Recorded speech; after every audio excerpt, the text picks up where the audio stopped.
Hello, everyone. I'm Dr. Sokalingam. I'm the author of the book Reflective Reasoning, and I have Professor Derek Lindquist, Dean of the Jindal School of Psychology and Counseling, here with us today. Uh, Thank you for joining me, Dr. Lindquist. Well, thank you, Ravi. I appreciate you inviting me today, and it's a real pleasure to be here and to speak to you about Reflective Reasoning, your book. So, for me, I started, and you have kind of a statement, right? Which is meant to provide insights, and although they're short, they're very dense in terms of the content and the concepts and the ideas. Accompanying those are the pictures, which are just amazing. And then you have a longer paragraph that sort of goes into it in more detail. So for me, I read the first one and I was just kind of hooked. So for me, I immediately read through all 52 of them. Really enjoyed the pictures for each one. And it was only later then that I came back and began to read through the longer paragraphs. So for me, it was really the statements, and I'm not quite sure how you would kind of word what you've done. They're guidelines, they're insights, they're kind of words of wisdom, but I found them profoundly informative. And I think the title of the book, of course, is Reflective Reasoning. And I think many, perhaps most, are really designed to do just that, to kind of get you to sort of begin to think about it and break it apart and sort of wonder about the bigger implications of what that sentence says. Thank you. And I think that's exactly what I had perceived when I wrote about a lot of these chapters. That there is a recurrent sort of theme of internal reflection, internal recalibration, and I often talk about that in many chapters. How it's so important you have to make that inward journey to yourself, have meaningful conversation, build yourself, or healing at the core. That sort of recurrent theme sort of comes as you read. It was designed to be individual standalone chapters, and the sequence how they are laid out are pretty random in that sense. It was actually exactly how I wrote it, though there are a couple of them who spoke to me and said, is there any order for these chapters? But in all honesty, I put it exactly how it was written, and I didn't write it every day. There was times when I was deeply reflective of what was happening at that point in my life, or some conversation that I had with a patient or a friend. And then when I got to writing, then I stuck to that particular theme. And like you said, that the illustrations were designed to add a visual sensory experience to sort of tether the reader with what is written, because some are very explicit in terms of what it's conveying, but some are a little abstract, and I needed that illustrator to bring it together. Which I really enjoyed. The illustrations don't hit you over the head. They're a nice pairing where one complements the other. But again, it's there to make you reflect a little bit in terms of what is the author trying to get at, right? What is the author trying to say with the combination of the words and the images? Very true. And I think that was my goal, and it seems like it has worked. I'm curious also to hear from you, because you're being the dean of the School of the Psychology and Counseling, and you're dealing with a lot of students who are the next generation of psychologists, and I consider them to be the future of psychiatry in India. How do you think this sort of plays out in terms of their experience, of what would you like for them to take out of a book like this? I would come at that from a couple of different perspectives. So one, I think that the topics are diverse enough that there is something there for everybody, right? You talk about mind, you talk about fear, you talk about the idea that to succeed and sort of become who you are, right? There's various things you have to overcome. So I think that there is a lot there that students can certainly latch onto and apply to themselves, and again, hopefully be able to gain some insight into who they are and um, how should we say, give some insight in terms of how to lead a successful life, we'll say. Great. And by successful, again, it's not just monetary, right? It's not just the title. It's how do you lead a happy, successful, mentally well-adjusted life, which I think is so critical. Great. I think I like how you said that it's something for everyone, because I think that was really my hope as well. Though there are different set of challenges that the young population face. I do believe that the young today have it's incredibly hard to be a teenager today than it was about 15, 20 years back. The kind of challenges they face today is not only unique, but it is very, very hard. And I don't think society or families do a great job of understanding that. And that's why I feel there are a lot of chapters here. When I wrote, I thought about a young individual embarking upon this journey of life, what it is that I would like for them to think or know or feel or realize. And I think that's where I'm very curious. Is there's some chapters, is there any theme that sort of stood out for you that cater specifically to the young population? Yeah, I think it sort of goes along with what you were just saying. I like the ideas on self. In psychology, of course, that's something that we talk about a lot. And historically, you had self-identity, kind of how you think about yourself, and then your social self, the persona that you present to others. I think that worked for you and I. But as you were saying, for the young students, the young people today, it's much more fractured. They have the internal self-identity, but the social self, that is in real life, IRL, as the kids say, right? Is the online, and it's not just online, but it's your YouTube and your Facebook and all the social media. I think being able to navigate that is and would be very, very challenging. The other thing I would say is that there is a lot of research, again, that shows one of the changes associated with this younger generation. And, these college students I have right now, they're really the first generation to be raised on this, the social media. iPhone came out 2007, right? Touch screens have been with them for most of their lives. So while they are really good at multitasking, I'll give you an example. So I had a student saying, "Oh, professor, I didn't do as well on the exam as I was hoping." I was like, "Well, did you study?" "Absolutely. I was studying." I was like, "Well, were you focused?" "Well, I had my earphones in. And, well, I was texting my friend. And yeah, Netflix was on, but it was muted." So I think the ability to multitask, they are very, very capable.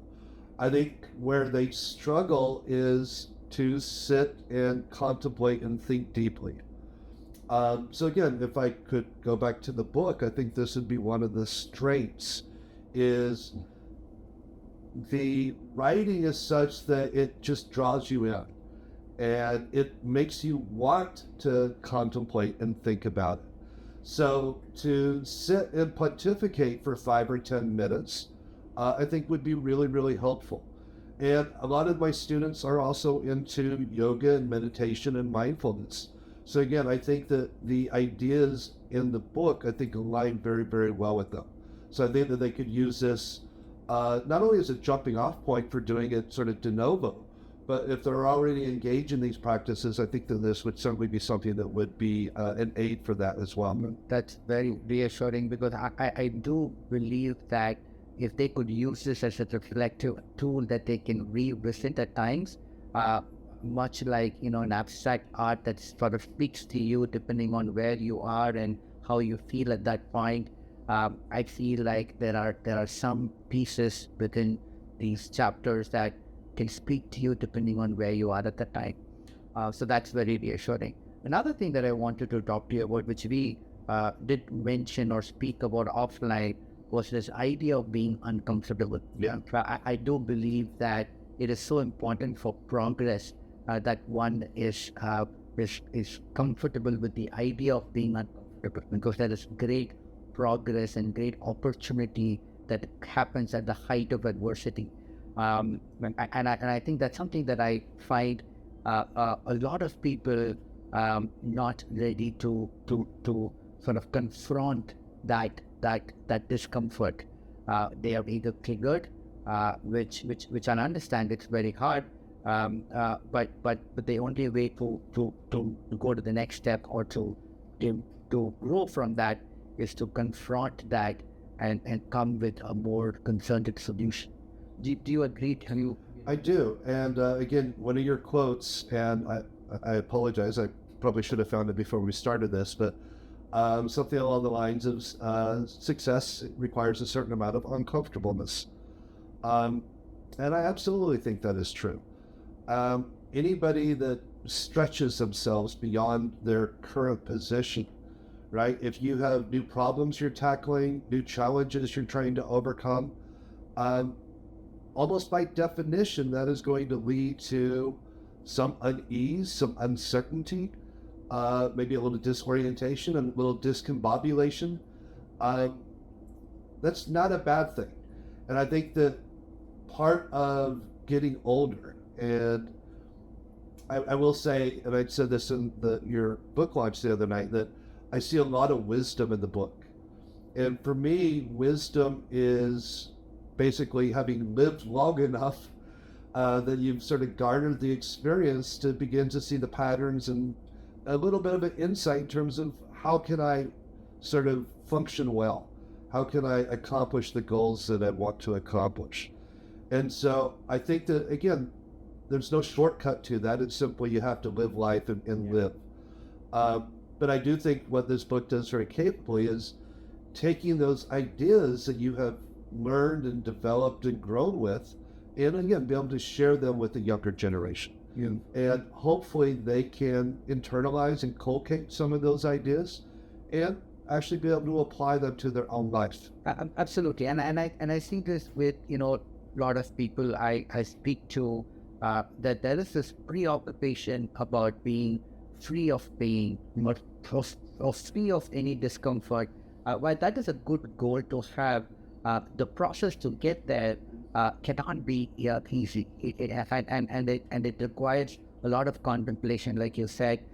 It requires a concerted effort. A commitment to grow comes from looking inward and then and addressing the discrepancies that we have, because we all form narratives in our head that comes from our experience. And unless we question those narratives and then challenge some of them and change what you think about your narratives, we call it cognitive restructuring.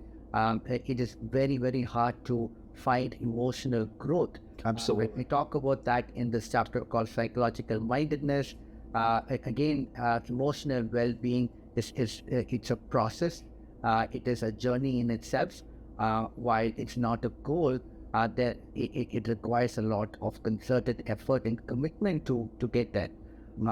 So I'm so glad you mentioned that. Well, could I respectfully push back just a little bit of something you just said? You said that not feeling uncomfortable maybe is a worthwhile goal. I don't know if I would agree with that or would want that personally. I won't generalize to everybody. But there's this saying, you never stop learning till you die, right? Hopefully you learn something new every day. I kind of feel the same way. Now, there are different degrees of uncomfortableness or angst or whatever you want to call it. But to me, again, that's one of the things that kind of pushes me to get out of the bed and to work and try to come up with new solutions and do things. Absolutely. No, in fact, I agree with you that you need to embrace that discomfort. It's like, someone who's training to be an athlete. It's a cliche, right? No pain, no gain. Right. You have, without some degree of discomfort, there is no, chance of any physical, mental progress. Yeah. Even when it comes to your career, it comes to school, it comes to grades, athletic performance, there is a degree of discomfort, sacrifice and effort that goes along with that. So I'm absolutely with you on that. Well, and to circle back, to your original question, I do think it is problematic for some young people.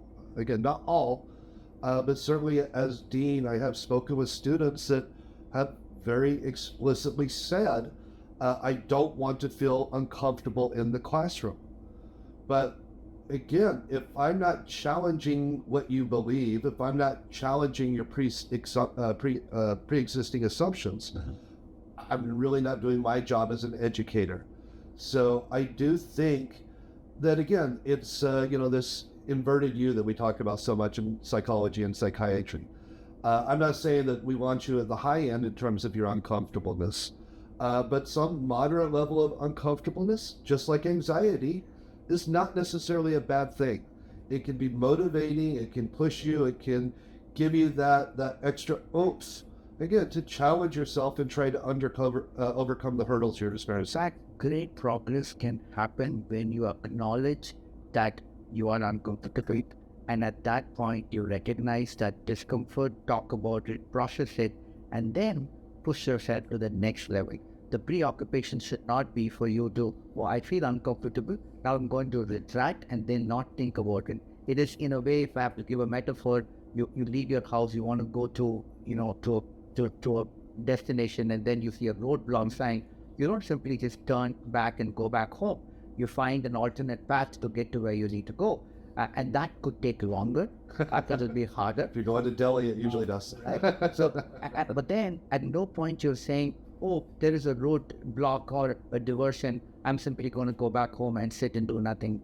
So that's the approach that you want to have, because yes, nobody wants to be uncomfortable, but it is the first sign that change needs to happen. It is your first indication that you are hitting a point where something has to give way, and if you're committed to change and progress, that is your impetus to grow. So I think that's something that I have talked about it rather explicitly in a few chapters, that being uncomfortable is okay. And I think there was a chapter called discrepancy. We talk about that as well. One other question I have when I talk to young people is talking about opinions, right? If we are strongly opinionated, we are living in a very polarized world, holding of judgment, so you could explore and communicate to understand, and not to substantiate your pre-existing views. It happens in arguments where you're more convinced that you're right at the end of the argument. Also kind of attest to the fact that we are really not communicating to understand or comprehend. Any thoughts to that? I absolutely agree. I mean, I think that effective communication is a challenge at any time, any place, but certainly the challenges have been exacerbated over the last 15 years. And this is, something I'm sure most of your audience would be familiar with, right? The idea that we all sort of live in these bunkers now, right? People live online and you get your news from the same sources and you're talking to people that agree with you. So all we're doing is kind of confirming the ideas, the attitudes, and the opinions that we already have. And it can be really hard to kind of break out of that. I personally do try. I don't just read the news from one source. I try to read lots of different opinions. But it's something you really have to make a concerted effort at. I would also say from a different direction, one of the challenges, again, with social media, and I know that's not really the theme of what we're talking about, but I think a lot of the complications of the current generation and the challenges that they face can be tied back to internet usage, and specifically a lot of that is social media.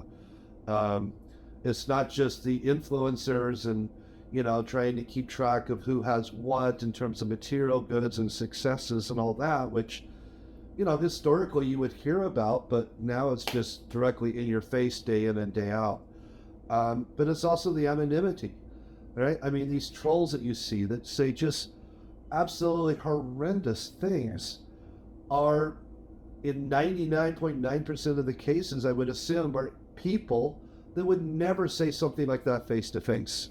But again, it's that anonymity where I can just say anything that pops in my head, or any racist, misogynist, whatever type of response, and there's no sense of culpability or responsibility tied to that. No, absolutely. And I think yeah, that there is one, I think, couple of chapters that sort of resonate with what you were saying about social media, where there is a lot of information flooding too. Uh, I like that term. I think that information flooding is also contributing to individuals forming identity with a school of thought that is already polarized. And now, if you introduce trolling and the harassment that we are seeing in the social media space on an individual is already fragile and vulnerable, it really puts them in an extremely precarious situation mentally.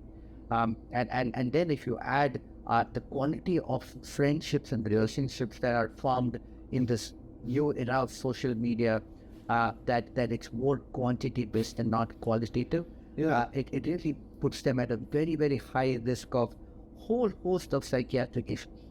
Well, I think we talked about this pandemic of loneliness. So there is some data I've seen from the U.S., but I assume this probably generalizes to most of the world at this point. From the 60s and 70s, it would break down basically categories of what you would do each day. And, you know, you would spend a significant amount of time each day with family and friends. We're social creatures. We like to socialize. And 60s, 70s, 80s, 90s, pretty consistent. Beginning of the 2000s, it just plummets. And it's now, I don't remember the exact numbers, we'll say 60 down to 10, whatever. But the amount of time that the young people today, and to qualify that, it's not just young people, it's people today, period, no matter your age, there is not the sense of need or desire to socialize in real life, person to person. Yeah. Now, can online media compensate for some of that? Sure. I have family in the U.S. You know, it's great to be able to video chat and do other things, right? Technology that wasn't available even 5 years ago.